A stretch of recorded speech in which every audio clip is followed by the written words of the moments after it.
మీరు అయితే పారదర్శకంగా ప్రజల ముందుకు వచ్చి నిజాలన్నా చెప్పండి, పరిస్థితులు ఇది, మీరు ఇట్లా కొంచెం జాగ్రత్త చేయండి, లేకపోతే మన ఈ జాగ్రత్తలు పడదామని.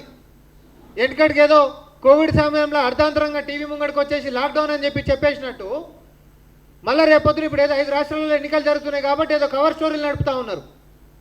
మళ్ళీ ఒక్కసారి ఎన్నికలు అయిపోగానే ప్రజలు రోడ్డు మీద పడితేంది, వాళ్ళు ప్రజలు ఉంటేంది పోతుంది అనేటటువంటి వైఖరి బీజేపీ దగ్గరికి నుంచి మనం చూస్తే నేను మళ్ళీ చెప్తా ఉన్నా.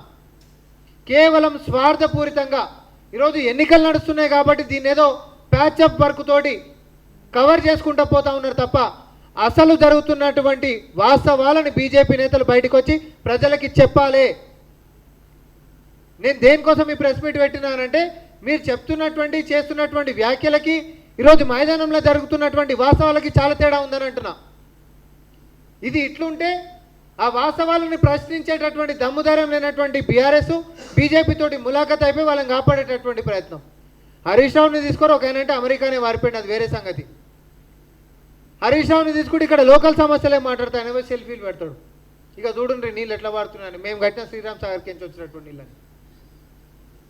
ఇంత దారుణంగా ఇంత దరిద్రంగా ప్రతిపక్షమైనటువంటి బీఆర్ఎస్ పార్టీ వ్యవహరిస్తే రాష్ట్రంలో మీకు బీజేపీకి ఇంత ములాఖత్ ఉంటున్నటువంటిది చాలా స్పష్టంగా ఈరోజు మళ్ళొకసారి రుజువు అవుతా ఉంది. మీ ఫెవికాల్ బంధాన్ని ఎవడు కూడా విడదీయలేడు అనేటటువంటిది మళ్ళొకసారి స్పష్టమవుతా ఉంది. ఇది ఇట్లుంటే నేను 2 డిమాండ్లతో ఈరోజు ఈ యొక్క ప్రెస్ మీట్ పెడుతున్నా.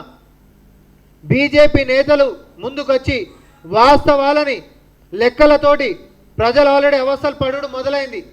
రేపొద్దున ఎన్నికలు ఉన్నాయనేటటువంటి కారణంతో ప్రజలను తప్పుదారి పట్టినకే కొన్ని రోజులు ఏదో మేనేజ్ చేద్దామనేటటువంటిది కాదు, వాస్తవాలు ప్రజలకి చెప్పాలి, ముందస్తు చర్యలతో ముందుకు తీసుకొని పోయేటటువంటి విధంగా చైతన్యం చేయాలనేటటువంటి డిమాండ్ ఒకటైతే, బీఆర్ఎస్ పార్టీ నేతలు బీజేపీ తోటి ములాఖత్ కాకపోతే, మీకు ఫెవికాల్ బంధమే గిట్ట లేకపోతే, కెమెరాలు పెట్టుకొని రీల్స్ తీసుకొని ఆటో సమస్యలని చెప్పి మాట్లాడినటువంటి మీరు వందల సంఖ్యల్లో ఆటోలో మొత్తం మీరు రోడ్ల మీద వేచి చూస్తుంటే, రోడ్లకి ధర్నాలు చేస్తుంటే, కేంద్రం మీద కొట్లాడుతుంటే కారణమైనటువంటి బీజేపీని పల్లెత్తు మాట అనుకుంటా మీరు ఉంటున్నప్పుడల్లా మీరు వాళ్ళు ఒకటే అనేటటువంటిది మళ్ళా రుజువవుతుంది.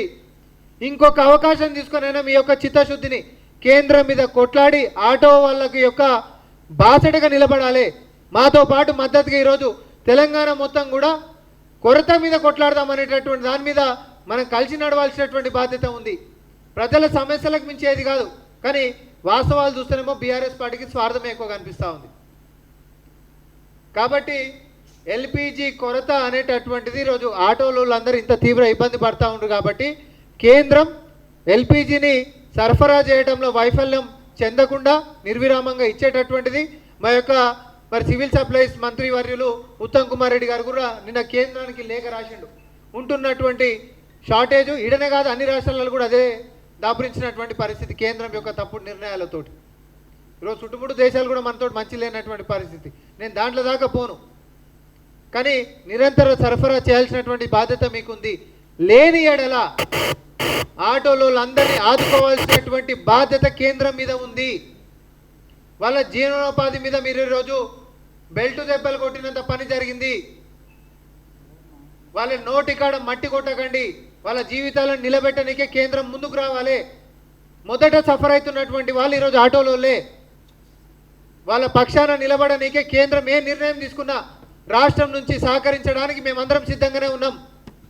కలిసి కట్టుకు వాళ్ళని నిలబడడానికే ఈరోజు కాంగ్రెస్ పార్టీ వారి పక్షాన నిలబడి కొట్లాడుతుందని చెప్పి బీఆర్ఎస్ పార్టీ యొక్క అసలు భాగోతాన్ని ఆటో సోదరులందరూ కూడా తెలుసుకోవాలని చెప్పి బీజేపీ వైఫల్యాలని మీ కుటుంబాలతో పాటు సమాజానికి కూడా చాటి చెప్పాలని చెప్పి విజ్ఞప్తి చేసుకుంటూ సెలవు తీసుకుంటా ఉన్నాం. Subscribe us and press the bell icon for more interesting updates.